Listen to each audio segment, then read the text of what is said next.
Chef Production. F. Ashua King Kengwa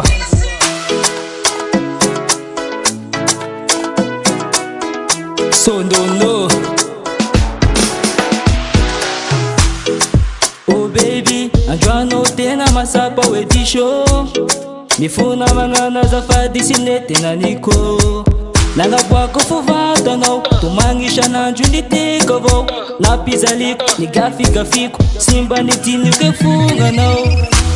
ifalasha no vosapa kefena kubanga pasimisha no ngelange chisimiti manga mutia no la azwato nifena kumila no ipecha sineti shuluku vovo banyangavyo nawaza fadi fumba kutalo tia polisasi rahunengano maciaru lagi serata ku ya bisimisi feeling rahunengano maciaru lagi serata ku ya bisimisi feeling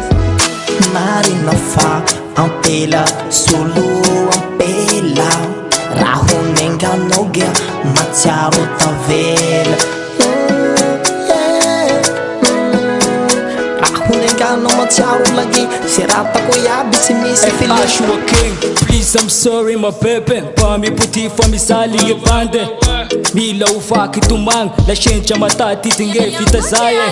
Anchuano manenga anchuano mfuna Tene fanduva tampa at kish Anau nantesi na nganu veluma Sume singi pa yau nge tish Ifalasha na uvo sapa kefena kubanga pasimisha no ngelange chisimiti manga mutia no la azwato nifena kumila no ipecha sineti shuluku vovo banyangavyo nawaza fadi fumba kutalo tia polisasi rahunengano maciaru lagi serata ku ya bisimisi feeling rahunengano maciaru lagi serata ku ya bisimisi feeling Chef Production.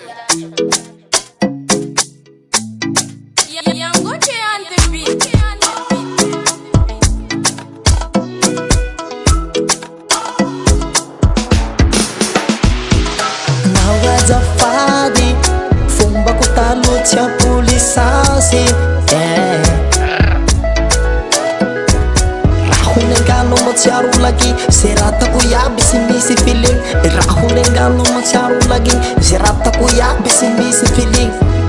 mari nafa ampela solo